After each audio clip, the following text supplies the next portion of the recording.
Coucou tout le monde, comme je vous le disais du coup tout à l'heure, là cet après-midi du coup, ça va être vraiment par rapport à tout ce qui va être du coup pâtisserie. Donc là, on va donc pâtisser ensemble. On va du coup voir une petite recette de muffins au chocolat.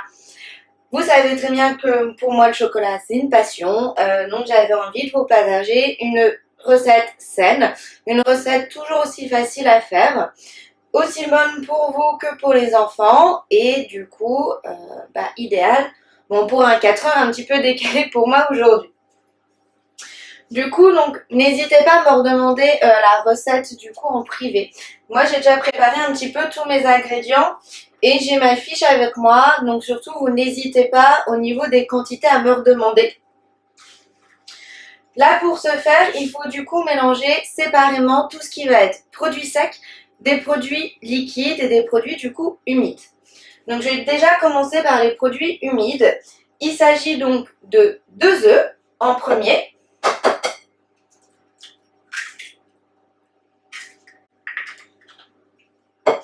Auquel je vais mélanger mon lait végétal. Donc moi là aujourd'hui c'est du lait d'amande. Vous pouvez très bien le faire avec du lait de coco, le faire avec du lait de riz. Il n'y a pas de souci, mais c'est vrai que moi j'ai l'habitude de faire du coup des muffins avec de la poudre d'amande. Du coup j'aime bien ce petit goût qu'elle apporte. Donc je vais utiliser mon lait d'amande, 120 ml.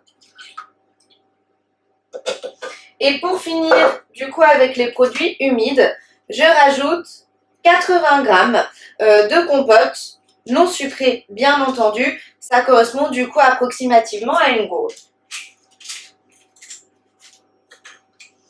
Donc, je vous répète, on mélange donc les liquides, donc tout ce qui va être produits liquides, produits humides d'un côté.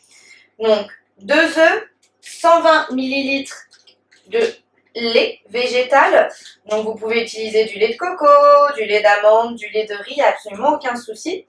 Et enfin 80 g de compote non sucrée. On mélange uniformément la préparation des liquides. À savoir que les quantités que je vais vous donner sont la quantité pour environ du coup 6 muffins. Après, ça va dépendre de la taille, évidemment, de vos muffins. Ça, je n'ai pas voulu le cacher. Concernant la préparation des ingrédients secs, je vais commencer par ma farine. Donc, c'est de la farine de sarrasin. Il vous faudra, du coup, 100 g de farine. 100 g de farine de sarrasin. À ces 100 g, je vais rajouter 40 g de sucre roux. 15 g seulement donc de cacao. Moi ici on est adepte du Nesquik, du coup ça sera du Nesquik. L'idéal c'est si vous avez du chocolat qui soit non sucré, du chocolat en poudre non sucré, ça va être vraiment l'idéal pour vous. 15 g. Oula.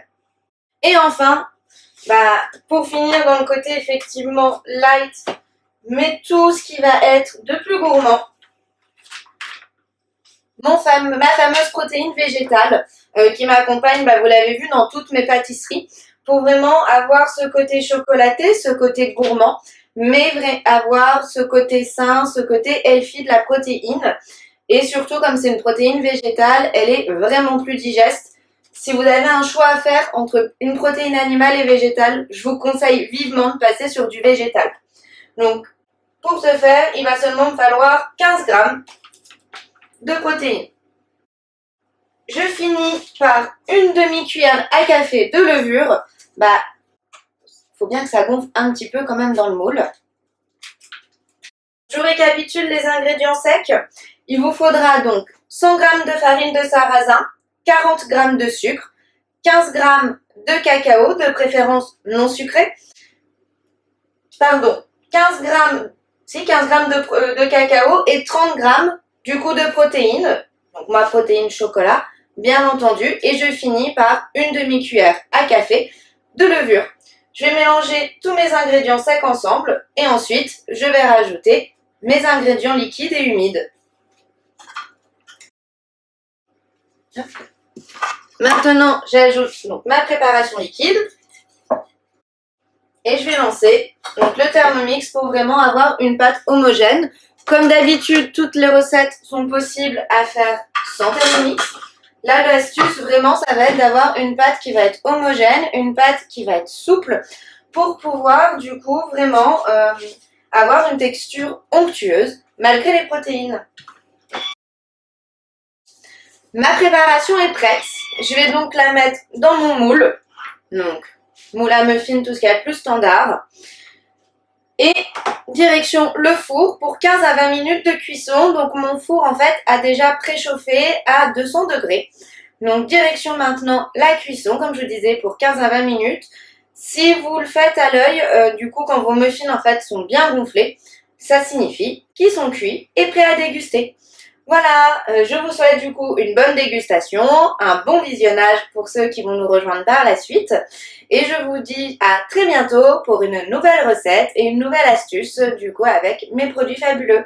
Allez, bonne fin de journée!